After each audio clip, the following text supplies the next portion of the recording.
ओडिया भाषार उत्पत्ति किपरि हैला जोटा कि है आमर कौन 1500 प्रमाणित है जे 1500 वर्ष तलर भाषा किमिति जानिले 1500 तलर भाषा जे अतीत को भाषा ओडिया भाषार अतीत को अवगाहन कर नथिबो खाली भाषा विज्ञान आधुनिक भाषा विज्ञान पढ़ी सी कही पारे जो लोक मैंने पंडित विनायक मिश्र हेले पंडित ये आमर कपाला खेमुर से किए ना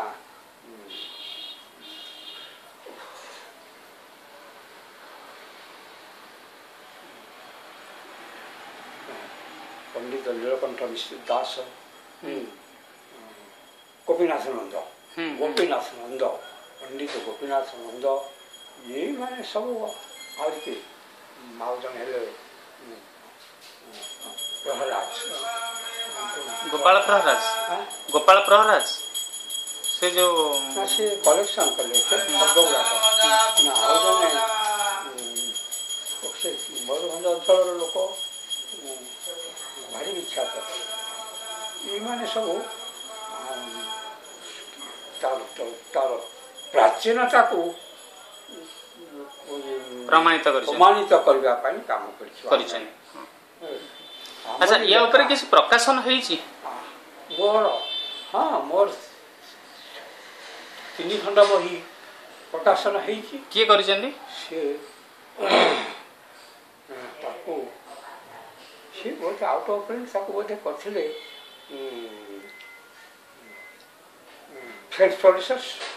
आ जने उठे शंकरपुर रे के से पिला कौन से बहिर ना अछि बहिर ना हला ओडिया ध्वनि तत्व शब्द संभार ओडिया भाषा तत्व वो विचार विश्लेषण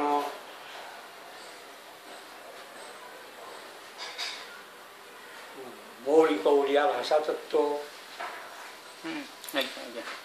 अच्छा एबे हम ओडिया भाषा रे गोटे मानक व्याकरण जहाँ कि सरकारी मान्यता पाइथिला भलिया बा आम समस्त ग्रहण कला भलिया गोटे व्याकरण टी नाही आपण एमती अनुभव करंती कि नहीं सुन ये व्याकरण विषय रे ये जो हमर सेकेंडरी बोर्ड माध्यमिक शिक्षा परिषद से बहु वर्ष मते अध्यक्ष भाव नियुक्ति देकी आउ 5-6 जन को नियुक्ति गोटे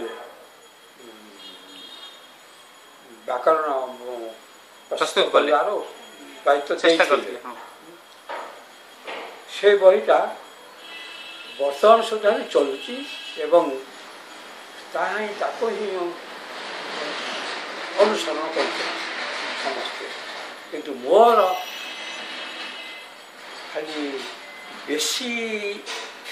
ठीक बाट को आसीगले ओडियार कौन कौन केमती करा जीवो सी माने गोटा वैप्लविक हो ग्रहण करेंगे तेणु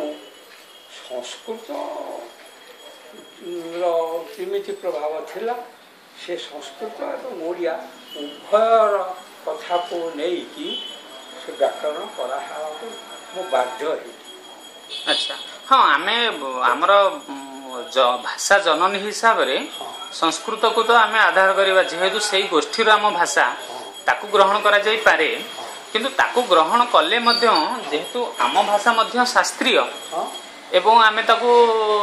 प्राय 2000 वर्ष धरी व्यवहार करूचे आम निजर भी गोटे व्याकरण हेबा उचित आम भाषा रे आम लिपि रे